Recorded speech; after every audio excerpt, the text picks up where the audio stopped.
역사를 보면 난세의 영웅이라고 해서 어려운 시대에 꼭 위대한 인물이 나오게 됩니다.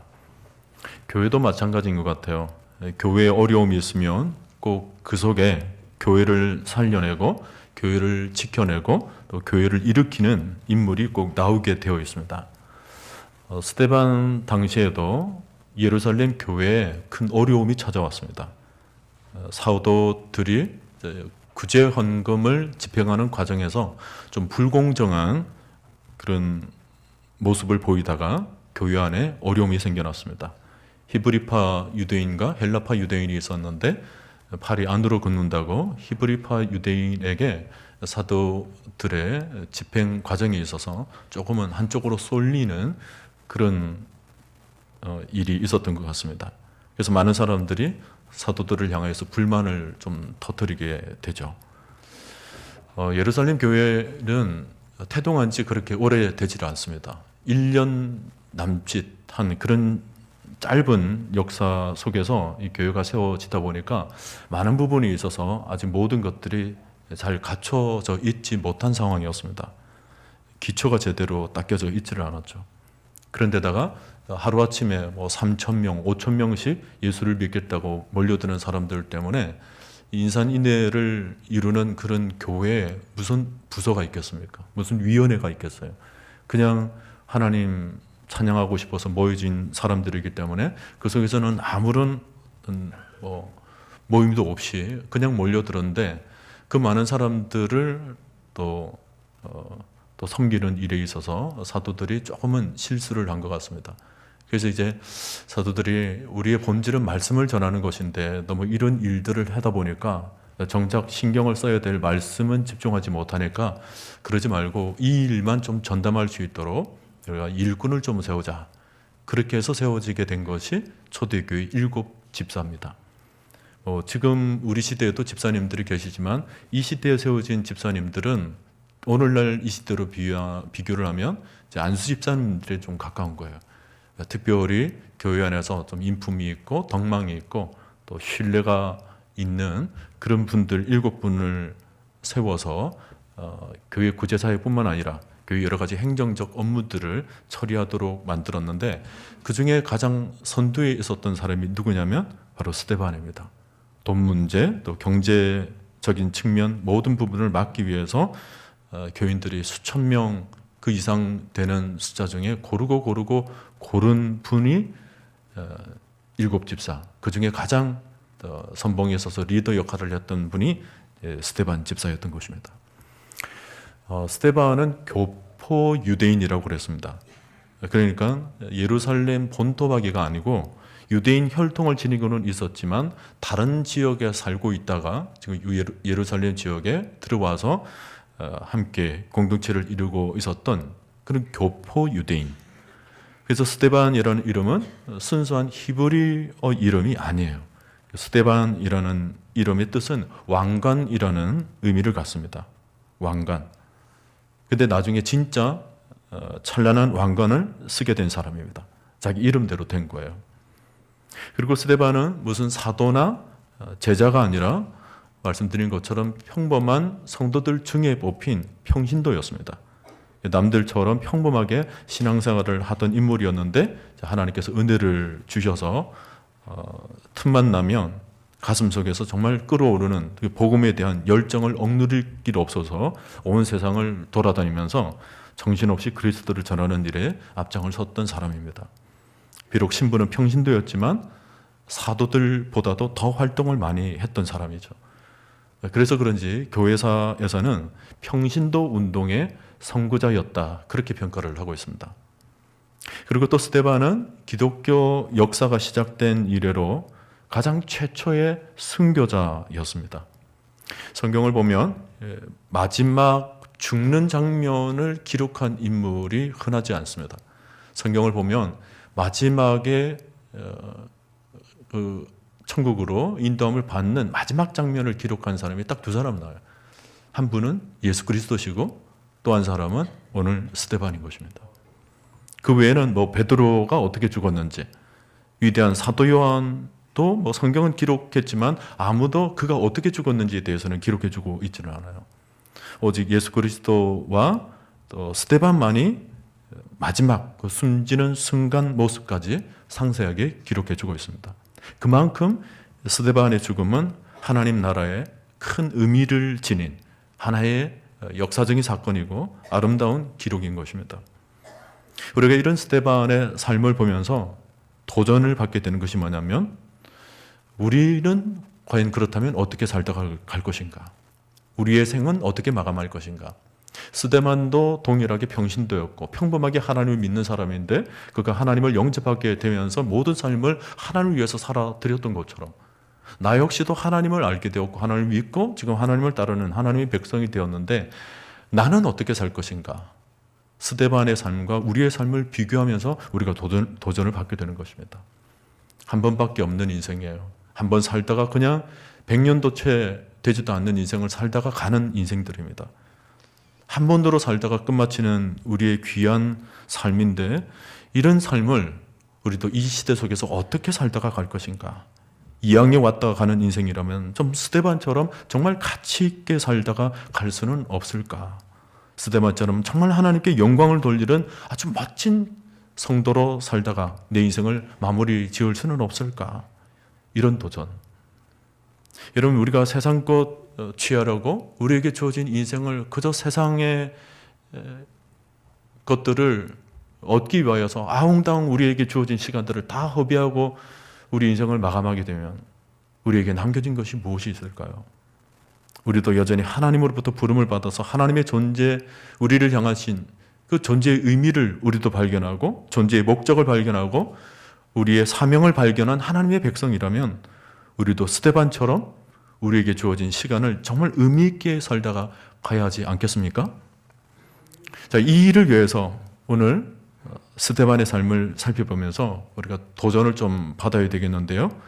간략하게 5가지를 추려서 말씀을 전하도록 합니다. 여러분 가지고 계신 주보 안쪽 면을 보면 그 5가지가 이미 나와 있는데, 그것을 보시고 말씀을 함께 묵상할 수 있기를 바랍니다. 우선 첫째로, 스데반은 하나님이 부르시는 그날까지 주어진 일을 최선을 다해 감당했던 사람입니다.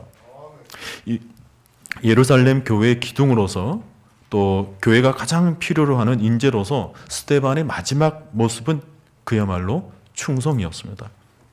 그가 마지막 로마 병사에게 잡히던 날을 기록하는 6장 8절을 보면, 스데반은 초대교회 7집사로서 자기에게 맡겨진 일을 위해서 너무나도 분주한 나날들을 보내고 있었음을 보게 돼요. 결국 그는 정말 자기에게 맡겨진 하나님의 일을 열심히 감당하다가 마지막 순간에 붙잡혀서 순교를 맞이하게 되었던 것입니다. 여러분, 하나님의 백성들, 우리 그리스도인들은 그저 이 세상, 이 시대 속에서 태어나서 할 일 없이 빈둥빈둥 거리다가 그냥 의미 없이 죽음을 맞이해서는 안 됩니다.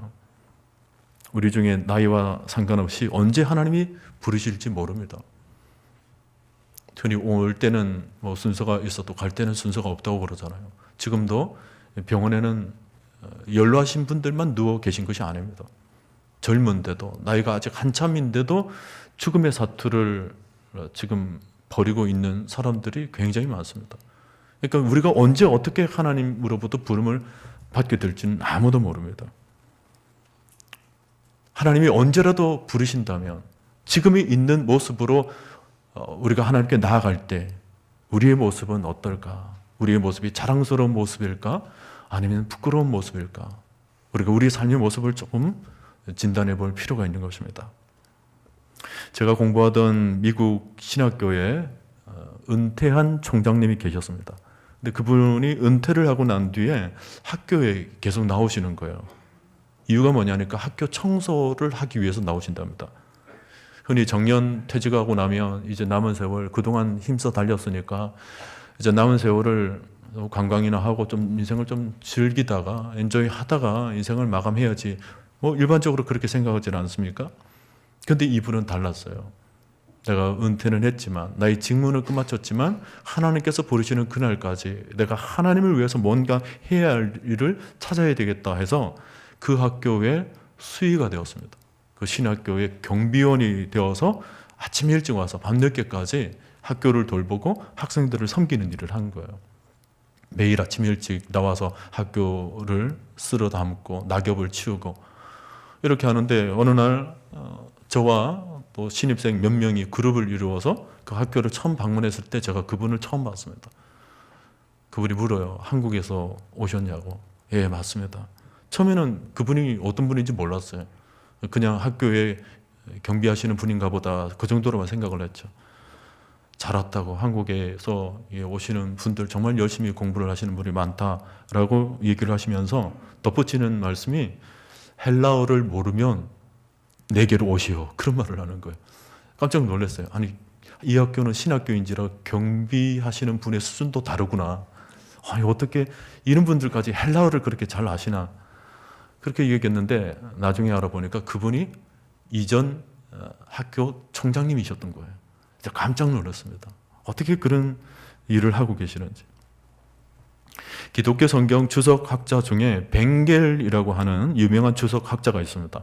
지금으로부터 약 300년, 350년 전에 사셨던 분인데, 벵겔 주석은 우리 교계에서도 아주 유명하죠. 우리 목회자 사이에서도 아주 뛰어난 주석으로 정평이 나 있는데, 이분이 살아 계실 때에 기도 제목이 하나 있었어요.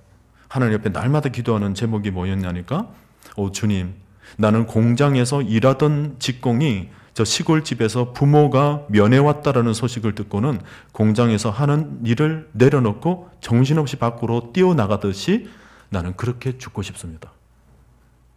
실제로 그분은 그렇게 소천하신 분입니다. 자기가 마지막 주석서를 책상 앞에 놓고 그 산더미처럼 쌓여져 있는 원고를 마지막으로 교정을 하다가 하나님께서 오라고 하니까 그대로 펜대를 놓고 소천하신 분이십니다. 마지막 순간까지. 여러분, 지금 우리가 살고 있는 모습, 지금 이 순간에 하나님께서 우리를 부르신다면 주님은 우리를 어떻게 맞이하실까요? 내가 건강하고 내가 젊을 때 아직도 나는 죽음을 그렇게 시급하게 생각하지 않았을 때 나는 지금 무엇을 하고 있는가? 열심히 스데반처럼 주를 위해 충성하고 있는 사람인가? 아니면 여전히 나는 지금 뒤로 미루고 있는 사람인가? 여러분, 오늘 이 시간 스데반을 통하여서 여러분 삶의 도전을 받을 수 있기를 바랍니다. 평소에도 건강할 때 주의 일을 안 하고 마음대로 세상 살다가 죽을 때서야, 그제서야 주의 일을 조금 내가 감당하다가 가겠다, 그렇게 생각하십니까? 천만에요. 그런 망상은 여러분 버리시기를 바랍니다. 절대 그런 일이 있을 수가 없어요. 여러분이 멋있게 살고 싶으십니까? 멋있게 주의 영광을 위해서, 하나님 나라를 위해서 살아드리고 싶으십니까? 그렇다면 지금입니다. 지금부터 내게 남겨진 세월, 언제 하나님께서 우리를 부르실지 모르는데 지금 이 순간부터 하나님 앞에 스데반처럼 충성을 다하는 여러분 모두가 될 수 있기를 간절히 기도드립니다. 두 번째로, 스데반은 주님이 부르시는 그날까지 성령 충만했던 사람이었습니다. 스데반은 충만의 대명사라고 말할 수가 있습니다. 성경을 가만히 보면 스데반의 이름이 나오는 곳에는 이 충만이라는 단어가 늘 따라 나옵니다. 거의 같이 붙어서 나와요. 6장 5절을 보면 믿음과 성령이 충만한 사람, 그렇게 기록되어 있고요. 6장 8절에는 은혜와 권능이 충만한 사람, 6장 10절에는 지혜와 성령이 충만한 사람, 그리고 오늘 읽은 7장 55절에 성령이 충만한 사람. 그러니까 스데반이라는 이름이 나오면 꼭 충만이라는 단어가 늘 같이 병행해서 나와요. 그래서 스데반은 항상 성령이 충만했던 사람입니다. 놀라운 사실은 오늘 본문을 볼까요? 55절을 보시면 스데반이 지금 돌에 맞아 죽어야 되는 아주 마지막 코너에 와 있습니다. 그럴 때 스데반이 어떻게 했다고 했습니까? 성령이 충만하여 그랬어요. 성령이 충만하여. 여러분, 성경을 아무리 뒤져보세요. 마지막 죽음의 일보 직전 앞에 성령이 충만했다라고 기록할 수 있는 사람, 그런 인물이 그렇게 많지가 않습니다. 어떤 의미에서는 정확하게 마지막 죽음에 이르기까지 성령 충만했다라고 정확하게 기록하고 있는 사람은 성경 전체에서 스데반 혼자뿐입니다. 아무도 그런 기록은 없어요. 물론 모든 사도들, 제자들은 성령 충만했겠지만 특별히 성경은 스데반의 죽음에서 그가 성령 끝까지 성령 충만했다는 사실을 명백히 조명해 주고 있는 거예요. 그만큼 그의 삶은 성령으로 충만했다는 것을 우리에게 지금 들려주고 있는데, 여러분 성령 충만이라는 것이 뭡니까? 성령께서 스데반의 모든 삶을 완전히 장악했다는 거예요. 그의 모든 마음을 성령으로 가득 채웠다는 것입니다. 생각해 보십시오. 이렇게 성령 충만한 사람이었다면 그에게 찾아오는 죽음의 공포가 두려웠겠습니까? 전혀 의식하지 않았을 거예요. 죽음이 찾아온다 하더라도 성령 충만한 사람은 그 죽음도 아무런 두려움이 없는 것입니다. 스데반이 언제부터 신앙생활을 한지는 정확하게 기록을 해주고 있지는 않습니다만은 적어도 예루살렘 교회가 태동하면서 그가 헬라파 유대인으로 믿음 생활을 시작했다면 그가 순교하기까지 신앙생활을 해봤자 불과 4, 5년에 불과합니다. 아주 짧은 신앙생활이죠. 근데 그럼에도 불구하고 이 단시간에 믿고서도 어떻게 이렇게 성령 충만할 수 있었을까?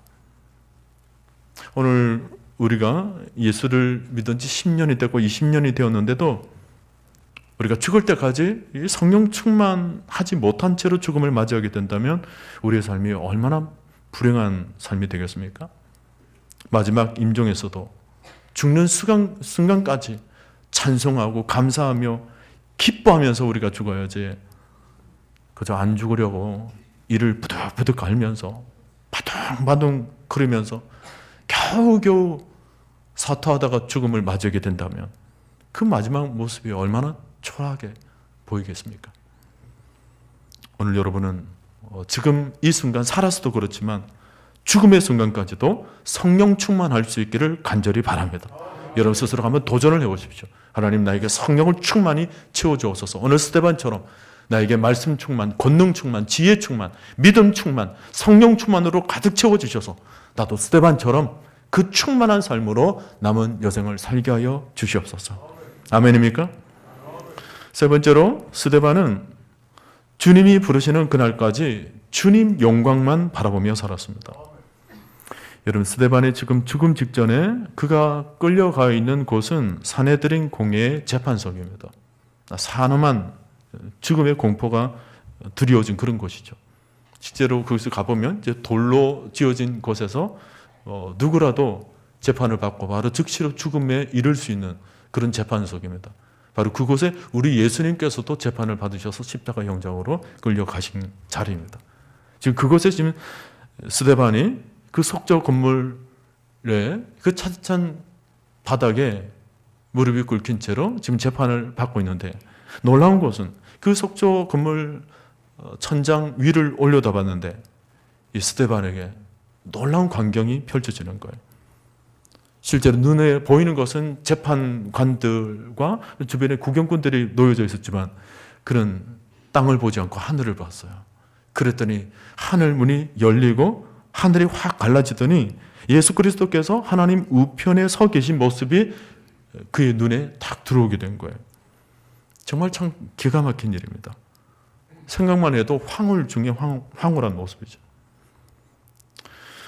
주님이 재판받던 그 자리에 스데반이 똑같이 서서 이제는 주를 위하여서 죽을 줄도 모르는 그 숨가쁜 순간에 하나님께서는 그의 영안을 활짝 열어주셨어요.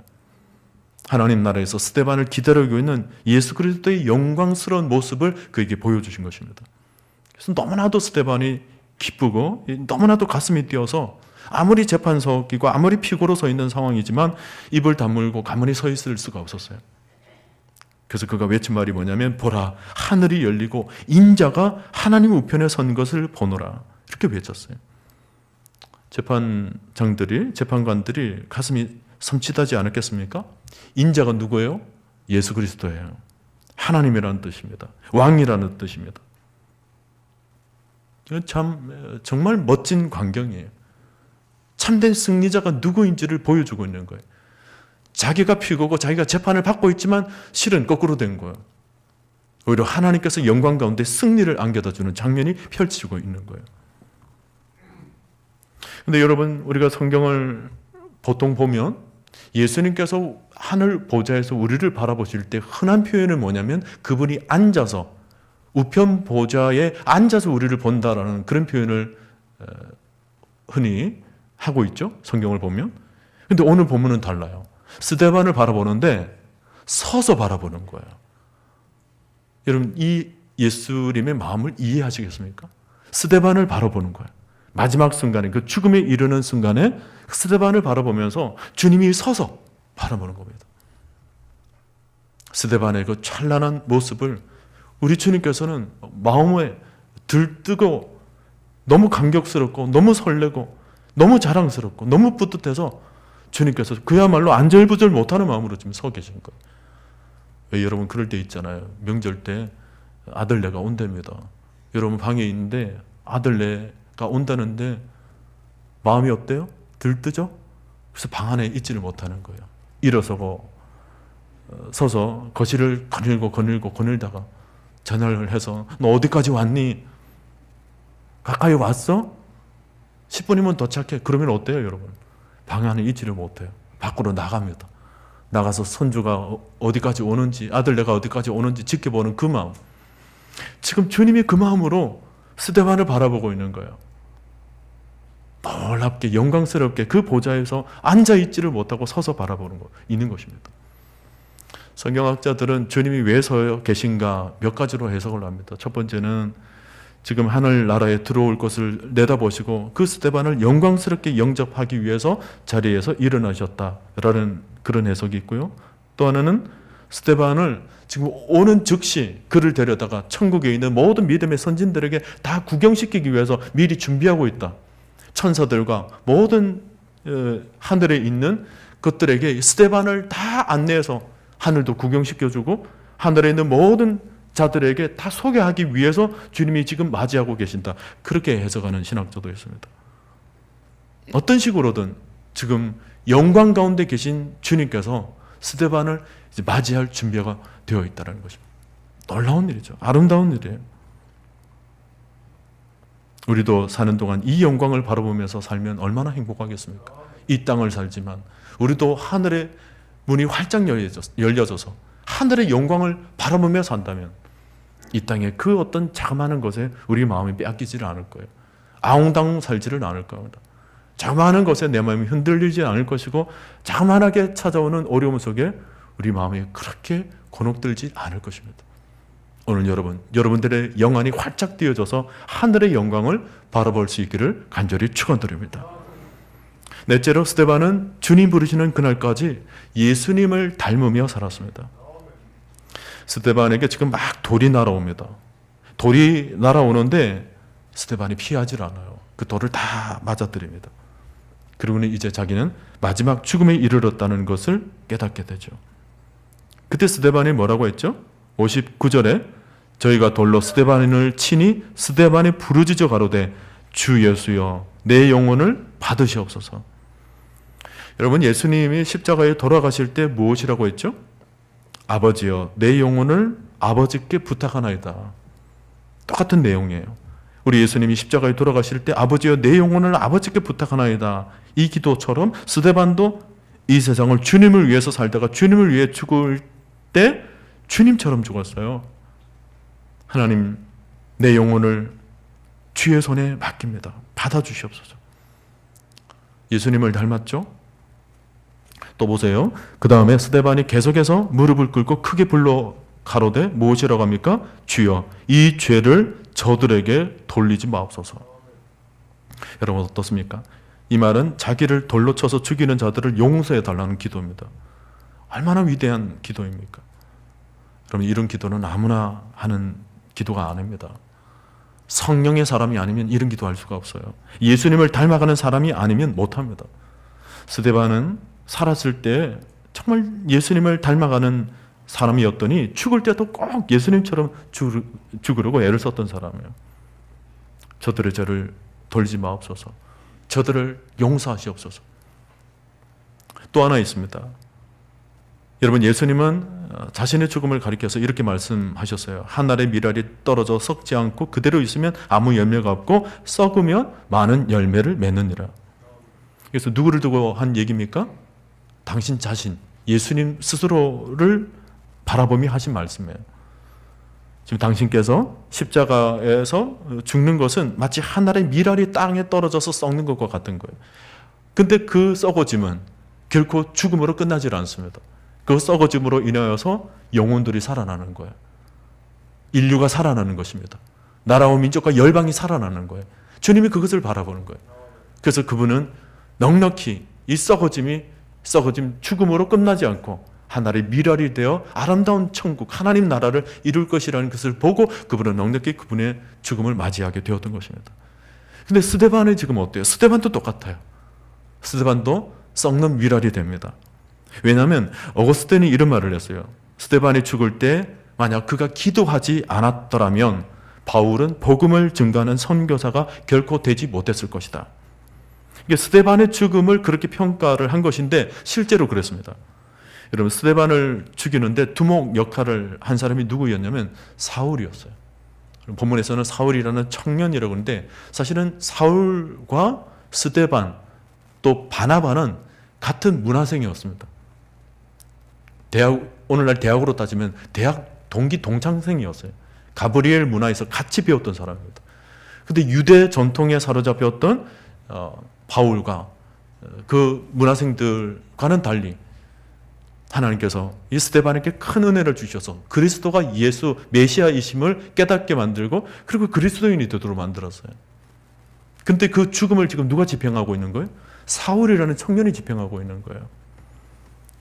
스데반은 자신이 이제 썩는 밀알이 되었으니 자신은 이제 죽음을 맞이하겠지만 이왕에 죽는 죽음이라면 내가 썩는 밀알이 되어서 여기 있는 사람들에게 나의 죽음으로 생명을 안겨다 줘야 되겠다.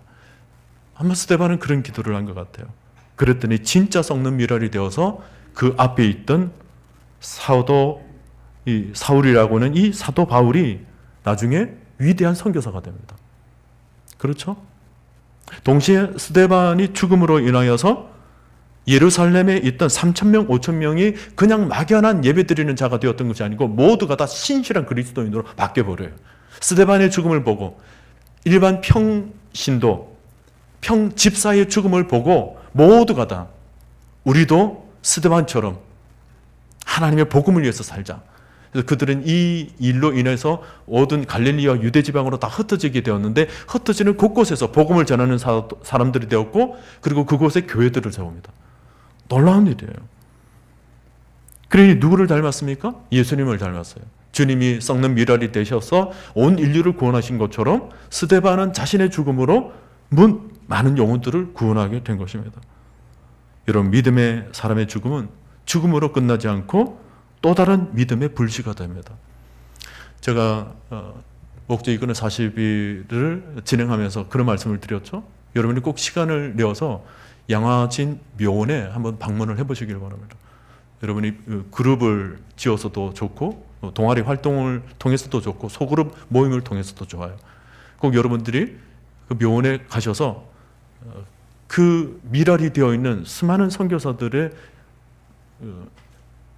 비석들을 여러분 하나하나 읽어보시기를 바랍니다. 모두가 다 한국 사람보다 더 한국을 사랑한 사람, 이 한반도 조선 땅에 생명을 안겨다 주기 위해서 하나의 밀알이 된 그런 기록들이 즐비해져 있습니다. 여러분 가셔서 그냥 방문만 하지 마시고 꼭 그 해설, 가이드에게 부탁을 하셔서 설명을 들으면서 방문을 한번 해보시길 바라요. 여러분 지금 이 순간에도 지금 각 나라 민족과 열방 가운데 하나의 밀알이 되고 있는 너무나도 많은 영혼들이 있습니다. 너무나도 많은 신실한 그리스도인이 있어요.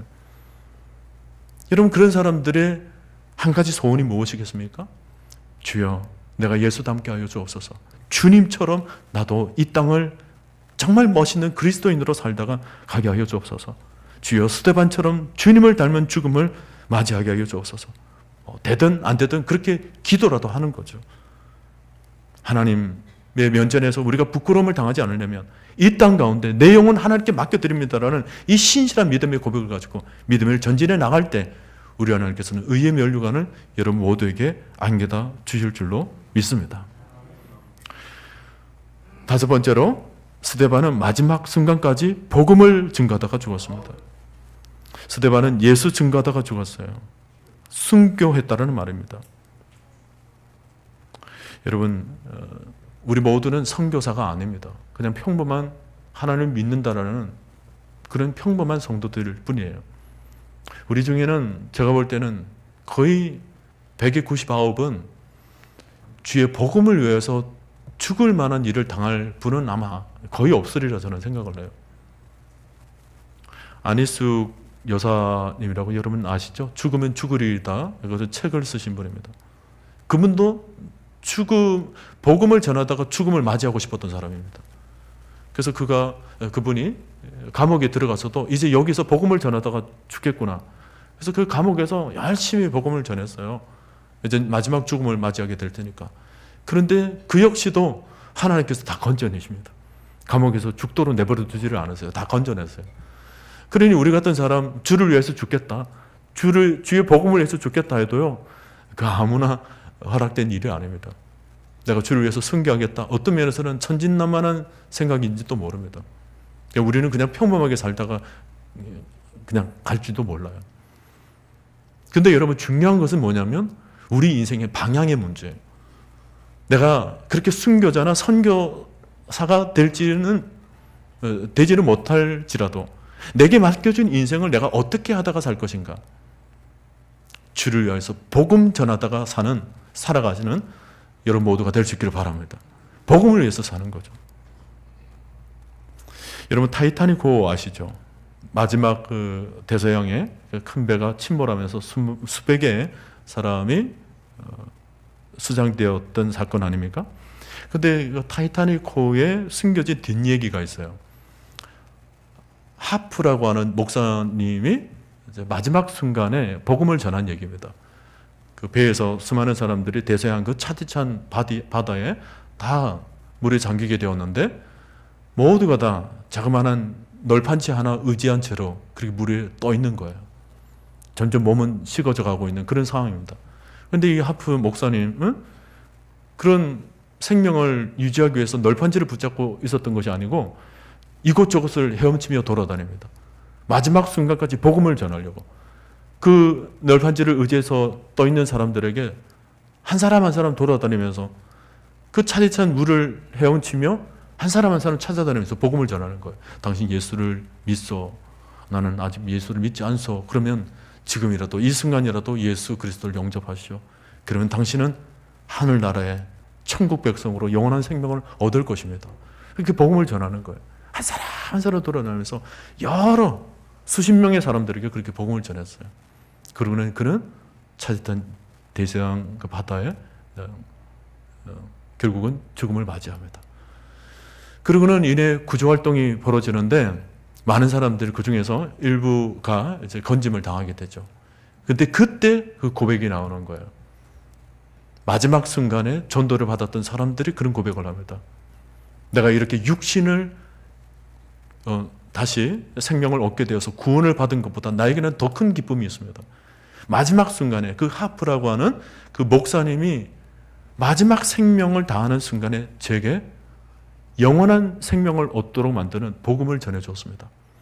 그래서 저는 지금 육신이 살아나는 것보다 더 감사한 일은 내 영혼이 복음으로 살아난 일입니다. 그 고백을 사람들이 하기 시작해서 수많은 사람들이 하프 목사님이 마지막 그 죽음에 이르기까지 전엔 그 복음을 듣고 영혼의 생명을 얻다는 그런 뒷얘기가 있습니다. 너무 아름다운 얘기죠. 마지막 순간까지 복음을 전했던 그 목사님. 서울의 어느 큰 교회 개척 멤버 중에 한 분이 있었습니다. 그분이 이화여대를 나오시고 남편분은 큰 회사의 전무 생활을 하신 분이에요. 근데 남편은 아직 예수를 믿지 않습니다. 근데 이 부인이 참 믿음이 특출한데 그분이 이제 교회 지금은 아주 대형 교회가 되어 있어요. 근데 작게 한 몇 명이 이렇게 모여서 개척을 할 때 이분이 이제 개척 멤버였던 거예요. 근데 이분이 어떤 믿음을 가졌냐면 자기 어머니로부터 전수한 믿음을 가졌는데 자기 어머니는 전라도 광주에서 생활을 하면서 신앙생활을 해서 아이들에게 믿음을 전수하셨던 아주 훌륭한 분입니다. 그분에 관한 일화가 뭐냐면 6.25 사변 때 공산당들이 전라도까지 다 내려와서 다 점령을 한 거죠. 그리고는 한 교회를 향하여서 여기 저 교회를 다니고 있는 예수쟁이들을 다 처단을 해야 되겠다 생각을 하고 이제 주일이 되어서 어떤 식으로 교회 성도들을 예수쟁이들을 불러낼 것인가. 간단하다. 그래서 교회 종만 치면 성도들이 다 나올 테니까 종을 쳐서 성도들이 교회 안에 다 모이면 한꺼번에 몰살시키자. 그런 계획을 세운 거예요. 근데 그 일이 이미 소문이 다 바닥에 퍼진 겁니다. 그래서 성도들한테 다 335 전달되기로 이번 주일날 교회 가면 공산군, 그 괴뢰군들이 총칼로 다 죽이게 될 것이다. 그러니 이번 주일에는 다 그냥 가정에서 예배를 드려라. 그냥 조용히 기도하면서 예배를 드려라. 그렇게 하고는 잠잠히 시간이 흐르게 된 거예요. 그리고 주일이 왔습니다. 공산당들이 계획대로 종을 땡땡 치는 거예요. 근데 이 분이 자기 이제 서집사님의 어머니신데 그분이 종소리를 땡땡 듣더니 옷을 주저주저 입습니다. 자녀들과 주변에서 사람이 말려요. 어머니 어디 가시려고요? 주의 성전에서 주의 백성들을 부르는 저 종소리가 나는데 내가 어찌 가만히 있을 수가 있느냐. 성전에 가서 내가 예배를 드려야지. 죽더라도 예배를 드려야지. 그렇게 하고는 주저주저 입고 성경책을 끼고는 자녀들을 다 불러 모으는 거예요. 그리고 자녀들에게 손을 얹어 기도를 합니다. 하나님, 우리 아이 하나님 손에 의탁합니다. 아이들에게 그렇게도 얘기를 해요. 너희들은 엄마가 이제 없더라도 너희들의 삶은 하나님께서 지켜주실 것이다. 하나님께서 이끌어 주실 테니까 믿음 생활 잘하고 예수 잘 믿고 신앙생활 제대로 하고 그런 마지막 믿음의 유언을 남기면서 했는데 그 아이 중에 이 서집사님이 계셨던 거예요. 어머니의 마지막 모습과도 같은 모습에 아이들이 점점 눈물이 흐르기 시작합니다. 엄마 꼭 가야 되겠어. 가야지. 찬송하면서 아이들에게 뒷모습은 슬픈 모습이 아니었다고 합니다. 기쁨 가운데 찬송을 하며 저 높은 곳을 향하여 그 찬송을 부르고 집을 나서는데 아이들이 눈물바다가 됩니다. 그 마지막 모습. 그리고는 그분이 예배당에 이제 들어오는데 뭐 아니나 다를까 공산당들이 총칼을 들고 딱 기다리고 있는 거예요. 근데 공산당들도 그렇게 생각을 한 거예요. 설마 우리가 종을 쳤을지라도 설마 예수쟁이들이 죽는 줄 알면서도 예배 드리러 올까? 교회로 나올까? 믿지를 않았답니다. 종은 치지만 아예 아무도 안 나올 테니까 그냥 마을 전체를 몰살해 버리자 그런 생각을 하고 기다리고 있었대요. 근데 웬 여인이 고운 한복을 입고 성경책을 끼고 예배당에 들어오더니 성전 맨 앞에 앉아서 무릎을 꿇고 기도하며 찬송을 하더랍니다. 그 모습을 보고 있으니까 이 공산당들이 기가 찬 거예요. 아니 저가 누구냐. 너무나도 여인의 모습이 담대하고 하나님을 힘있게 찬양하고 기도하는데 전혀 죽음에 대해서 두려움이라는 것은 조금 더 찾아볼 수 없고 그렇게 찬송을 하는 모습을 보였답니다. 그래서 공산당들이 하는 말이 야, 저 사람은 진짜 예수쟁이다. 진짜 예수를 믿는 사람이구나. 저 사람은 우리가 건드리면 안 된다. 저 사람은 죽일 수가 없다. 그래서 그 여인을 죽이지를 않고 그냥 공산당들이 그 마을을 다 빠져나갔더랍니다. 그 여인이 살았어요. 그리고는 다시 찬송하며 죽을 줄 알고 성전문에 앉았던 이 여인이 생명을 얻고는 다시 찬송하며 집으로 들어가서 아이들을 맞이하면서 아이들이 깜짝 놀라는 거예요. 엄마 살아왔구나. 얼마나 기쁨에 환히 눈물을 흘렸겠어요. 이 서집사님이 어릴 때에 엄마가 그렇게 해서 살아온 것을 믿음으로 체험한 거예요. 그 믿음을 안고 지금까지 산 거예요. 이분이 남편이 예수는 아직 믿지는 않습니다만 회사의 큰 회사를 또 전무로 섬기고 있다 보니까 물질적으로는 너무 풍요롭죠. 부유하게 사는 겁니다. 근데도 이분의 입술 가운데는 늘 하는 고백이 있어요. 목사님, 저는 이 세상에 물질로 살지를 않습니다. 이 세상 것으로 살지 않습니다. 우리 어머니께서 물려주신, 우리 하나님께서 어머니를 통해서 물려주신 믿음으로 삽니다. 믿음 하나 붙잡고 삽니다. 이 세상을 나는 믿음 하나 붙잡고 이 순간까지 살아왔고 앞으로 남겨진 세월도 나는 믿음으로 살아갈 것입니다. 이 고백을 하는 거예요. 사랑하는 성도 여러분, 오늘 여러분은 무엇으로 살아가시겠습니까? 오늘 여러분은 일찍이 여러분을 살리기 위해서 목숨을 버리신 예수 그리스도께서 여러분을 향하여 기쁨의 얼굴로 여러분을 맞이할 준비를 하고 계십니다. 저는 여러분들의 모든 생이 믿음으로 충만해져 있을 수 있기를 바랍니다. 성령으로 충만해져 있을 수 있기를 바랍니다. 여러분이 남겨진 모든 세월 동안 하나님께서 보여주신 그 하늘 문이 여러분의 심령 가운데서 또 활짝 열려지게 되기를 바라고, 영광에서 영광으로 우리가 살아가는 거룩한 백성들 아닙니까? 그 영광 붙잡고 나도 예수님처럼, 스데반처럼, 믿음의 선진들처럼 주님 나도 사나 죽으나 내 생명 주님의 것이오니 주님을 위해서 살아드릴 수 있는 하나님의 거룩한 백성 되게 하여 주옵소서. 우리가 믿음의 선진들이 한 번씩 부르는 찬양이 있잖아요. 이제 내가 살아도 주 위에 살고. 여러분, 그 찬양을 누가 부를 수 있겠습니까? 하늘문이 활짝 열린 사람이 부를 수 있습니다. 천국문이 열려져 있는 사람이 부를 수 있어요. 심령 가운데 성령으로 가득 채우고 믿음으로 가득 채우고 하나님을 위해서 살겠다라고 고백하는 사람이 부를 수 있는 곡이에요. 저는 이 찬송이 우리 공동체 속에서 울려 퍼지게 되기를 바랍니다.